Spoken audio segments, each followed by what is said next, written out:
여러분 얘기 많이 들어보셨겠지만 베트남 축구대표팀 감독을 맡게 된 우리 박항서 감독이 베트남에서 영웅이 됐다고 이제 그러잖아요.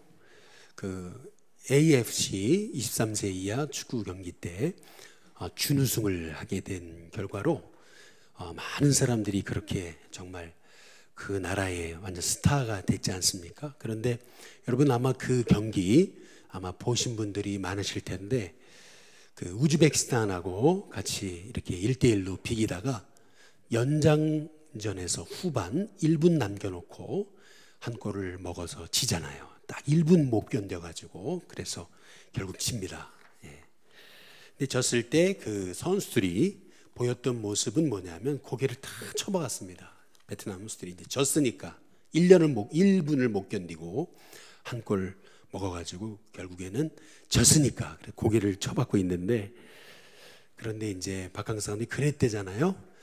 왜 최선을 다했는데 고개를 숙이냐, 이제 그래가지고 이 준우승한 것도 이게 얼마나 대단한 건데, 얼마나 최선을 다했는데 다음 기회도 있는데 왜 고개를 숙이냐, 고개 들라고 막 그랬다 그러지 않습니까? 이제 이 얘기가 고등학교 시험 문제 나왔대잖아요. 그래서 저는 그 얘기를 이제 들으면서 야, 참 멋있는 말이다. 최선을 다했는데 왜 고개를 숙이냐. 최선을 다했지 않느냐. 참 멋진 그 리더의 한마디다라는 그런 생각을 제가 갖게 됐습니다. 베트남 축구팀이 환골 탈퇴를 하게 된 이유가 있다면 아마 단연코 모든 사람이 얘기하는 것은 리더 한 사람 때문이다라고 이렇게 베트남 국민들은 말하겠죠. 그런 의미에서 오늘 우리가 장로님들 헌신 예배를 드리는데 우리 장로님들 한 분이 얼마나 소중한지 모릅니다. 우리 장로님들이 늘 충성스럽게 정말 우리 교회에서 든든히 서가시도록 기도해 주시는 저와 여러분이 될 수 있기를 주님의 이름으로 축복합니다. 옆에 분 뒤에 분하고 인사하시죠. 우리 장로님 힘내시기 바랍니다. 한번 인사해 보겠습니다. 저는 그 장로님 가문에서 저는 태어나고 자랐습니다. 저는 어렸을 때부터 아버지가 장로님이셨습니다. 할렐루야. 무슨 말이냐면 일찍 장로님이 되셔가지고 저는 어렸을 때부터 처음 사람들이 저희 아버지를 부를 때 장로님으로 제가 이렇게 조금 한글을 알기 시작한 때부터 저희 아버지는 장로님이셨습니다. 그리고 저희 할아버지도 일찌감치 장로님이 되셔가지고 그래서 할아버지도 장로님, 아버지도 장로님, 가운데 아버지도 장로님, 막내 아버지도 장로님, 다 장로님이십니다. 그래서 다 이 장로님 가문에서 모이면 다 장로님이셨어요. 그래가지고 저희는 그 장로님 가문이었습니다. 그래서 저는 장로님들의 삶이 어떤지, 그리고 눈물이 어떤지, 고통이 어떤지 이제 그것을 저는 잘 알고 있습니다. 얼마나 교회밖에 모르시는 분들이든지 그것도 잘 알고 있고요. 저희 아버지가 대학교 때 사업에 실패하셔서 그래서 대전으로 내려가시게 됐는데 그때 서울로 올라오실 수가 없어가지고 그래서 이제 장로직을 그만두겠다라고 그렇게 말씀하셨을 때 저희 자녀들은 타이틀만이라도 갖고 계시라고 했던 그러한 기억이 납니다. 그래서 저는 이 장로님의 직분이 어떤 직분이고 또 어떤 눈물이 있고 어떤 아픔이 있고 하다는 것을 참 잘 알고 있습니다. 그냥 머리로 배운 게 아니고 마음으로, 가슴으로, 삶으로 배웠습니다. 그런데 조금 안타까운 것은 우리 장로님들이 정말 장로님의 사역의 본질이 뭔지, 정말 장로님들이 그 사역의 본질이 뭔지, 이제 그 본질을 우리가 좀 배우셔야 되는데요. 목사의 본질이 있어요. 그러면 장로님의 본질이 있습니다. 그리고 다 사역하는 사람마다 그 사역의 본질이 있단 말입니다. 근데 본질을 놓치면 안 된다는 겁니다. 본질을 놓치고 다른 거를 하기 시작하면 이게 한번 이렇게 조금 방향하고 비뚤어지기 시작하면 계속 비뚤어져서 다음에는 이 본질이 뭔지를 잃어버립니다. 그래서 저는 오늘 이 시간 참 당연한 얘기인 것 같지만 우리 장로님들의 그 사역의 본질이 뭔지 그 한 가지만 제가 좀 말씀을 나누고자 하는 건데요. 그 부산에 새중앙교회라는 교회에 담임으로 부임하셨다가 교회가 완전 환골탈태를 하고 부산의 대표적인 교회로 바꾼 호산나 교회라고 있습니다. 아마 가보신 분들은 아시겠지만 저도 가봤었는데요. 아주 어마어마한 부지에 아주 엄청난 그 부산에서 그 신도시 비슷한 데서 엄청난 부흥의 역사를 일으키다가 이제 은퇴하셨는데, 최홍준 목사님이라고 쓰신 장로 걸림돌인가 디딤돌인가라고 하는 책이 있습니다. 그냥 이 책은 뭐 직임자들에게 선물하기 위해서 뭐 권사론, 집사론 뭐 이런 그런 책이 아닙니다. 그 책이 아니라 이거는 이분의 아예 목회의 핵심이 담겨져 있는 그런 그 책입니다. 그래서 저도 이 책을 사서 좀 읽어보게 되면서 이게 본질인데 라고 하는 생각을 하게 된 게 있었습니다. 이번에 우리가 지난번에 2월 달에 새가족 행복 모임을 했었습니다. 새가족 뭐 어른 딱 4명 왔거든요. 우리 유치원 아이까지 합쳐서 5명 온 거예요. 어른 4명 왔습니다. 그런데 어른 4명 새가족 환영회 하겠다고 교인들 한 30분 오신 것 같아요. 한 분을 위해서 얼마나 많이들 오셔가지고 뭐 같이 친구 되어주시고 말동무가 되시고 또 얼마나 애를 써주시는지, 참 저는 그 모습을 보면서 고작 4명 가지고 뭐 이런 행사하냐라고 하지 않으시고 그렇게 그 한 분 한 분을 기뻐하고 잘 세우려고 애쓰시는 우리 성도님들 바라보시면서, 일신교회 성도님들 바라보면서 참 우리 일신교회 성도님들이 이렇게 교회가 서기를 열망하시는구나, 교회가 정말 주님이 기뻐하시는 교회가 되기 위해 열망하시는구나, 저는 그거를 가슴으로 느꼈습니다. 얼마나 감사한지요. 이 고작 4명 가지고 이렇게 이 토요일날 바쁜 이 오후 시간에 다들 오셔서 그렇게 애써주시는 걸 보면서 우리 일신교회 소망이 있다는 그런 생각을 제가 하게 됐습니다. 목회자의 본질에 대해서는 좀 이따가 우리 속회 지도자 교육 이 예배 끝나자마자 있는데 그때 잠깐 드리려고 하고 있고요. 이 시간에는 우리 장로님들의 본질에 대해서 함께 좀 말씀을 나눠보고자 합니다. 결국 한 가지 얘기인데요. 먼저 구약을 보시면은 우리 장로님 읽어주신 민수기 11장 16절에서 17절에 보시면은, 민수기 11장 16절에 보면은 하나님께서 모세에게 말씀하시죠. 이스라엘 노인 중에 내가 알기로 백성의 누구와요? 장로와 그 다음 뭐죠? 지도자가 될 만한 자 70명을 모아서, 그래서 내게로 데리고 회막에 이르러 거기서 너와 함께 서게 하라 이제 얘기하시거든요. 그러니까 지금 이제 민수기 11장 16절과 17절은 이제 장로님들에게 주시는 말씀입니다. 장로님들의 본질이 뭔지 지금 하나님이 알려주시려고 회막에 와서 거기서 서라, 내가 말하겠다, 이제 이 얘기입니다. 이 17절에 나와 있습니다. 17절에 보면은 같이 한번 읽어보겠습니다. 함께 읽습니다. 시작. 내가 강림하여 거기서 너와 말하고 내게 임한 영을 그들에게도 임하게 하리니 그들이 너와 함께 백성의 짐을 담당하고 너 혼자 담당하지 아니하리라. 여기 보면은 먼저 가장 중요한 말씀은 뭐냐면 백성의 짐을 담당하고 라고 하는 말씀이거든요. 백성의 짐을 담당한다, 이제 이 말의 의미는 한번 따라해 보겠습니다. 목양. 백성의 짐을 목회자와 함께 담당한다, 이 얘기는 목양을 한다는 얘기입니다.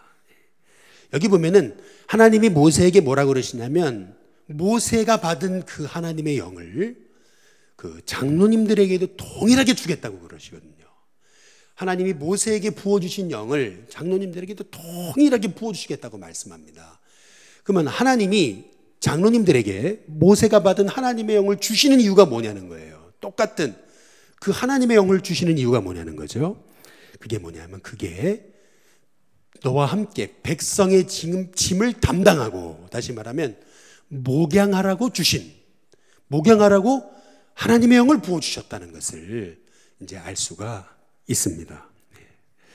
그래서 거기 보면은 거기 말씀해 보니까 그들이 너와 함께 백성의 짐을 담당하리니 라고 그랬는데, 결국 이 말씀의 의미는 뭐냐면 장로님의 본질이 뭐냐면 모세의 목양 동역자라는 겁니다. 한번 따라해 보겠습니다. 목양 동역자. 이 목양하는 일을 감당하게 하시려고 하나님께서 장로님들을 세우셨다라고 하는 것을 이제 알 수가 있습니다. 그래서 우리 장로님들의 본질이 뭐냐라고 했을 때, 그것은 어떤 교회의 어떤 그 중요한 사항을 기획위원회에서 결정하고 교회를 치리하고 어떤 법을 유지하고 하는 그런 여러 가지도 중요하지만, 그러나 장로님들의 사역의 진짜 핵심은 뭐가 있냐면 목양이라는 겁니다. 목양, 영혼을 돌보는 거. 그렇다면 이제 이게 신약으로 한번 넘어와 보시면, 신약에는요 야고보서 5장 함께 읽으신 14절에 보면은 너희 중에 뭐한 자가 있느냐고요? 병든 자가 있느냐? 그는 교회에 누구를 청하라고요? 장로님을 청하라 라고 얘기하고 있습니다. 이 말의 의미는 장로님들의 사역의 본질이 뭐냐 하면 병든 자, 고통당하는 자를 목양하는 것에 있음을 성경이 말하는 겁니다. 그래서 그들은 주의 이름으로 기름을 바르며 그들을 위해 기도할지라. 그런데 15절에 보면은 뭐냐면 믿음의 기도, 장로님들의 믿음의 기도는 병든 자를 어떻게 한다고요? 구원하리니 주께서 그를 어떻게 하신다고요? 일으키시리라. 분명히 성경에서 말하고 있는, 신구약에서 말하고 있는 우리 장로님들의 그 사역의 본질은 뭐냐 하면 그것은 목양이라는 겁니다. 성도님들의 고통을 담당하고 그들을 위해 기도해 줄 뿐만 아니라 그들을 찾아가 신방하고, 그리고 기름을 바른다라고 하는 얘기는 치유의 사역을 한다는 얘기인데, 그 치유의 사역에 책임이 있음을 성경이 우리에게 말씀하고 있는 것입니다. 이게 장로님들의 사역의 본질입니다.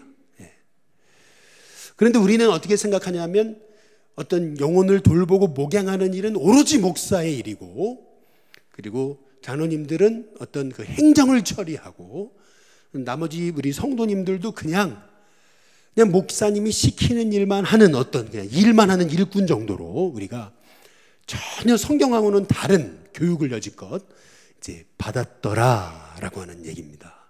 그래서 예를 들면 우리 장로님들이 신방을 하게 되더라도 교인들은 아유 어떻게 장로님이 신방에 오셨냐고, 목사님이 오셔야지, 이제 이렇게 다들 이걸 어색해하고 전혀 성경과는 거리가 있는 그러한 어떤 교회의 모습이 되고 말았다는 것을 성경이 말씀하고 있는 것입니다. 사도행전 20장 한번 28절을 보시면은 여러분은 자기를 위하여 또는 온 양떼를 위해 삼가라. 이 장로님들에게 주시는 말씀입니다.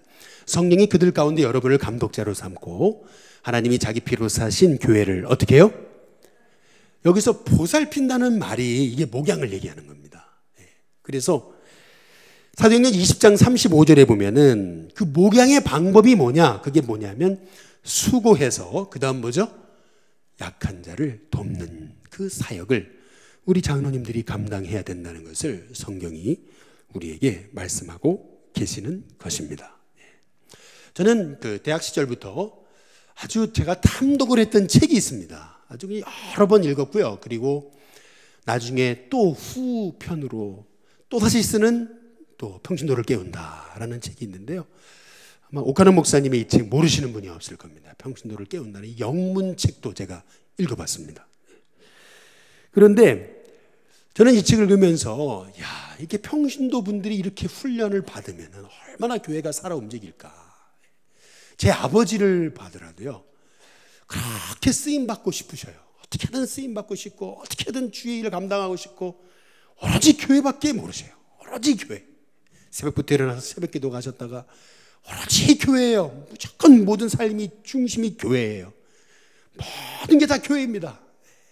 정말 교회밖에 모르고 그렇게 평생 그렇게 사셨는데, 교회밖에 모르고 사신 장로님이 가지고 있는 어떤 영적인 잠재력, 이 잠재력이 어마어마한데 이 잠재력이 다 지금 사장됐다는 겁니다. 다 사장돼 가지고 목양을 해야 되는데, 영혼을 돌보고 영혼을 살려야 되는데 영혼 돌보고 영혼 살리는 일을 감당하지 못하다 보니까, 그러니까 이제 다른 일을 하게 되더라는 겁니다. 다른 데 관심을 갖게 되더라는 겁니다. 예.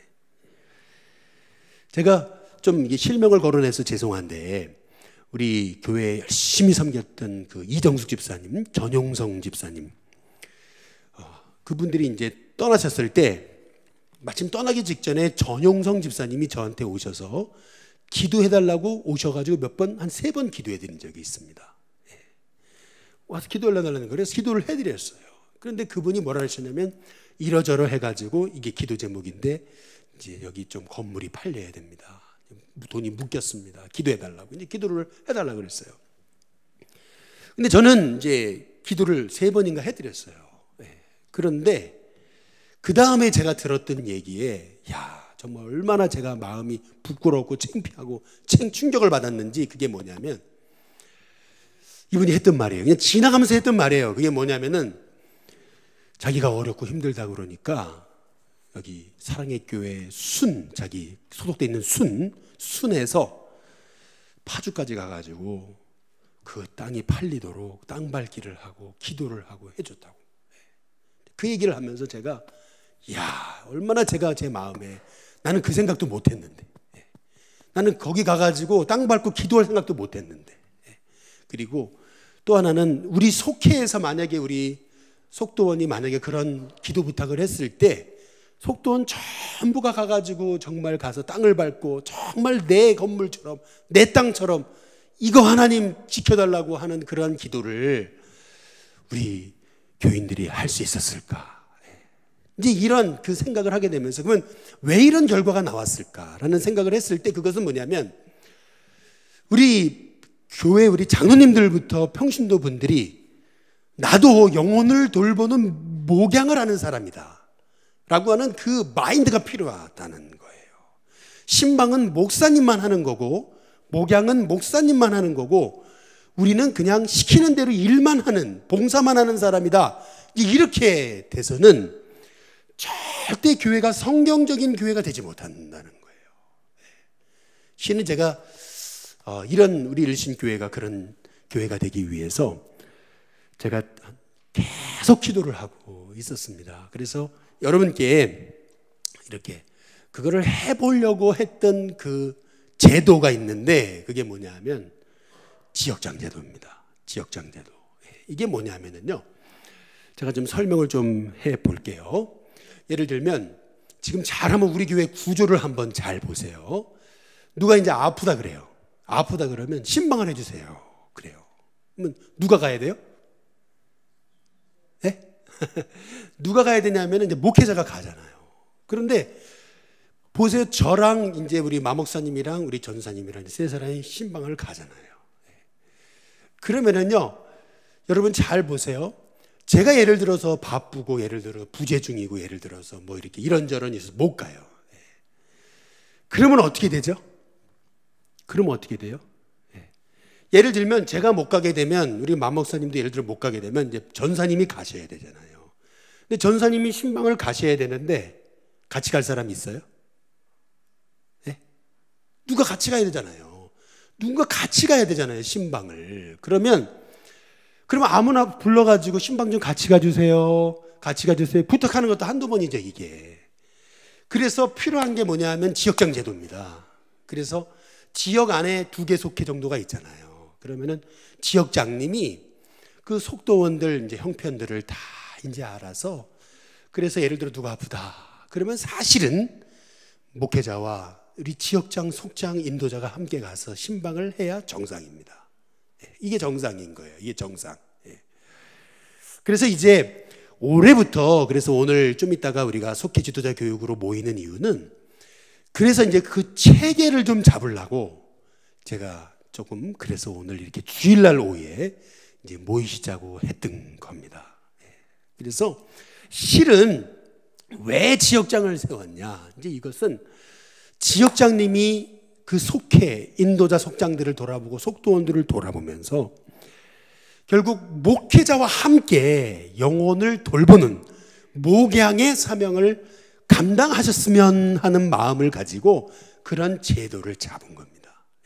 그런데 실은 이 지역장 제도가 정착이 되고 우리 교회가 이런 목양 시스템이 정착이 되려면 꼭 필요한 또 한 가지 직분이 있어요. 우리 교회는 없습니다.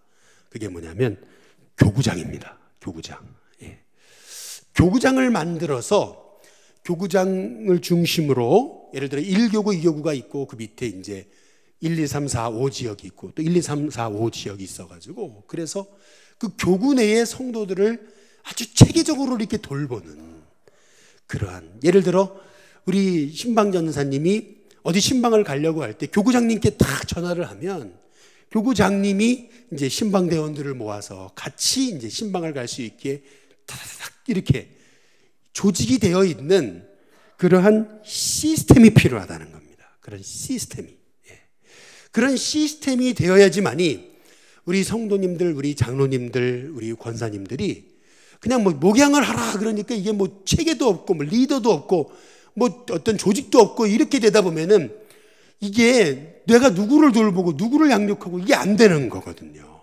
그래서 이제 지역장 제도를 올해 아주 잘 한번 돌려보려고 하고 있는 거고요. 그리고 나서 이제 내년에 올해 말에 교구장을 세우려고 하고 있습니다. 그래서 그 교구장을 중심으로 해서 교구장님이 한 5개 지역을 맡고 또 5개 지역을 맡고 이래가지고 아주 영혼을 돌보는 그 평신도 분들이 영혼을 세워가지고 그 안에서 말이죠. 예를 들면은 목회자가 어떤 교인한테 주일날 예배 빠지지 말라고 예를 들면 목회자가 11조 하라고 예를 들어서 불러다 놓고 예를 들면 그거를 가르칠 수 있습니까? 뭐 가르칠 수 있죠. 그러나 목회자가 너무 뭐 돈 밝히고 이런다고 막 이렇게 되는 거 아니에요. 그런데 우리 평신도 분들이 신앙생활은 어떻게 하는 거고 성경을 어떻게 읽는 거고 그리고 헌금생활은 어떻게 하는 거고 예배생활은 어떻게 하는 거고 이거를 상세하게 속해서 지역장님이 인도자님이 속장님이 가르쳐주는 그런 시스템이 돼야 된다는 겁니다. 예. 그거를 그냥 다 목사가 해야 되는 사역이 돼서는 안 된다는 거예요. 예. 저희가 느낀 것은 뭐냐면은 저희가 요새 우리 교인들 누가 한 번 빠지시고 2번 빠지시고 3번 빠지시고 4번 빠지시고 제 머리에 다 있습니다. 다 카운트 되고 있습니다. 사실 모른 척해서 그렇죠. 어떤 분 5번, 6번 누가 왔고 안 왔고 다 카운트 돼 있습니다. 제 머리에 그거를 다 보고하시라고 얘기를 해서 제가 그걸 다 보고를 받고 있습니다. 실은. 예. 그런데 문제는 뭐냐면 처음에 한 번 전화했어요. 안 온다고 예를 들면 전화한단 말이에요. 2번째 한단 말이에요. 3번째 하고 4번째 한단 말이에요. 그러면 이 전화하는 것도 이게 우리 전사님이 전화하는 것도 한계가 있죠. 그 다음에는 찾아가 보고 만나고 교제를 갖고 그래야 되는데 그랬을 때 예를 들면 신방을 갈 때마다 늘 담임 목사 쫓아간다고 생각해 보십시오. 그러면은 결국 신방 전사님하고 우리 교인하고 같이 만나서 교감하고 이렇게 신앙적인 상담하고 하는 게 이게 원활하게 이루어지질 않는 거예요. 그러다 보니까 우리 신방 전사님 신방 안 한다, 신방 안 한다, 신방 안 한다 이게 어떻게 된 거냐면은 시스템이 없어요. 이게 어떻게 이게 성도를 이렇게 시스템화 해가지고 이게 성도를 찾아가고 하는 게 이렇게 이루어져야 되는데 이 시스템이 우리가 그걸 못한 겁니다. 제가. 그래서 이제부터는 그 시스템을 갖추겠다는 거예요. 시스템을 만들어 보겠다는 거예요. 그래서 올해 그런 의미에서 우리 장로님들이 다 지역장님이시잖아요. 그렇다면 우리 장로님들이 지역장이다라고 하는 얘기는 그냥 나는 지역장이라는 그 감투를 가지고 있는 게 아니라 그 속해, 그 지역 안에 있는 인도자 속장, 속도원들을 돌보고 병원에 입원하면 찾아가고 또 교회 안 나왔으면 전화하고 그리고 나서 실족하고 그랬으면 찾아가고 하는 일을 누가 하는 거예요? 우리 지역장님, 속장, 인도자님이 해야 된다는 거예요.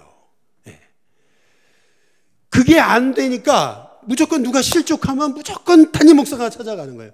실족하면 무조건 신방전사님 찾아가. 그리고 나서 아무도 안 찾아간다면, 그리고 나서 아무도 돌봐주지 않는다면, 그렇다면 왜 속회가 있으며 왜 지역이 있으며 왜 교구가 필요하며 왜 이런 그 선교회와 석회와 다를 게 뭐가 있느냐는 거예요. 그래서 저는 우리 일신교회가 정말 평신도의 사역, 그 사역이 세워져야 되는데 그 사역의 가장 첫 번째 키워드는 장로님께 있다는 겁니다. 장로님께 있어요. 장로님이 목양을 해야 된다는 겁니다. 목양을 해야 돼요. 어떤 장로님들은 목회자보다 더 잘해요. 설교도 더 잘하시고 기도도 더 잘하시고 더 잘하는 분들이 있어요. 근데 그게 다 사장이 된 거예요. 안 해보신 거예요. 해볼 생각도 안 하신 거예요. 그러다 보니까 그 엄청난 그 잠재력, 엄청난 은사, 능력, 축복, 이것이 다 죽어버린 거예요.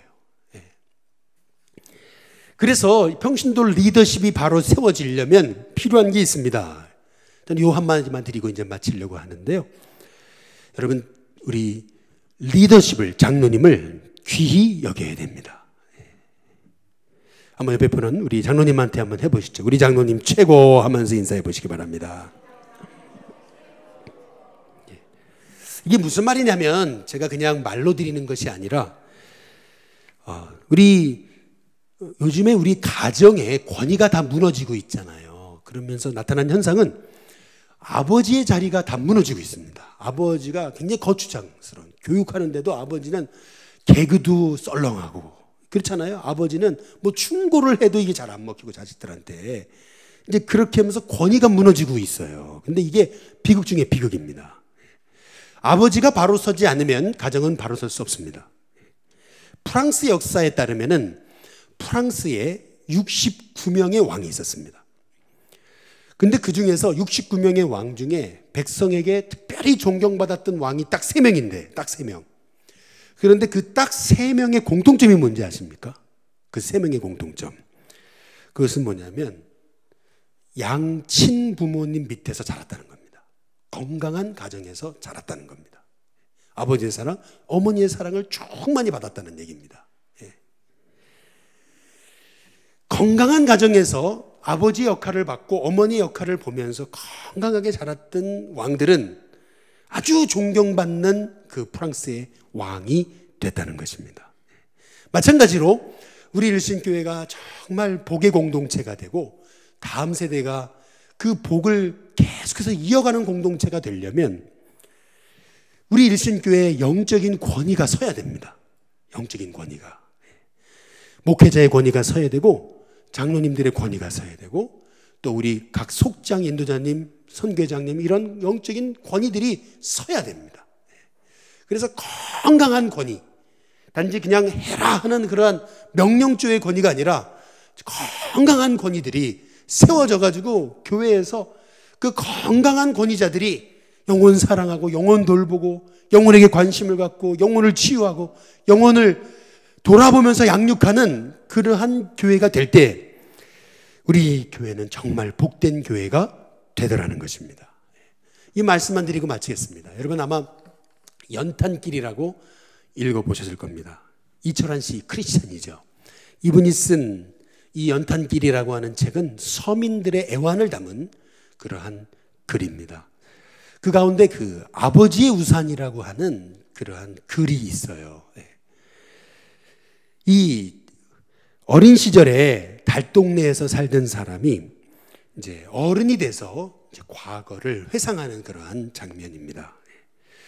이 분의 이 아버지는 아주 고생스럽게 고물 장사를 했거든요.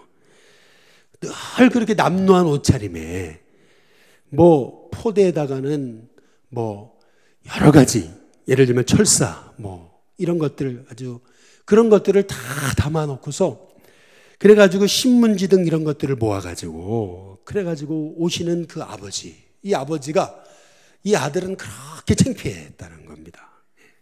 그러나 아버지가 얼마나 성실하셨던지 열심히 돈을 모아가지고 그래서 조그마한 식당 하나를 차렸대요. 엄마랑 같이. 그런데 이게 식당을 해본 사람이 하는 거죠. 그 어렵게 차린 그 식당이 쫄딱 망한 겁니다. 그래서 어쩔 수 없이 엄마와 아빠는 그 새벽에 우유 배달을 하셨다는 거예요. 우유 배달을 하시다가 교통사고가 나가지고 이제 아버지가 깁스를 하고 집에 들어 누우셨더라는 겁니다. 근데 워낙 달동네에 사니까 비가 오면은 늘 그 지붕에서 물이 떨어지잖아요. 지붕에서 물이 떨어지는데 이게 지붕에서 물이 떨어지는데 이게 얼마나 똑똑똑똑 떨어지는 게 얼마나 소리가 요란하고 시끄러운지 이 아이가 이 사람이 공부를 하는데 공부가 안 되는 거라는 겁니다. 너무 빗소리 떨어지는 소리 때문에 그게 거슬려 가지고 막 그러고 있는데 갑자기 아버지가 밖으로 뛰쳐나가시더래요. 기부스한 아버지가 밖으로 뛰쳐나가시더래요. 근데 30분 1시간이 돼도 아버지가 안 나타나시더라는 거예요. 그래가지고 걱정이 돼가지고 이분이랑 엄마랑 동네를 샅샅이 찾았다는 거예요. 그런데 그날 밤 아버지를 못 찾고 돌아왔대요. 아버지를 못 찾고 돌아오는데 자기 집 지붕에를 이렇게 봤는데 시커먼 물체가 있더래요. 시커먼 물체가 뭔가 이렇게 봤더니 아버지가 그 지붕을 고치시겠다고 우산을 들고서 그 30분 1시간 그 넘는 시간을 그 비를 맞으면서 그거를 고치고 계시고 있으셨다는 겁니다. 그래서 이 글의 제목이 아버지의 우산입니다. 그때 그 아버지의 모습을 보면서 그렇게 마음이 뭉클했다고 하는 이제 그 얘기인데요. 마찬가지로 저는 우리 일신교회가 정말 우리 장로님들이 이런 아버지의 마음이 있는 우리 장로님들이 될 수 있기를 주님의 이름으로 축복합니다. 아버지의 마음을 가지고 영혼을 돌보고 아버지의 마음을 가지고 영혼을 보살피고 아버지의 마음을 가지고 백성의 짐을 담당할 때 우리 일신교회가 정말 복된 영적인 리더십이 세워지고 그걸 통해서 더욱더 영혼이 바로 세워지는 은혜가 있는 교회가 될 줄로 믿습니다.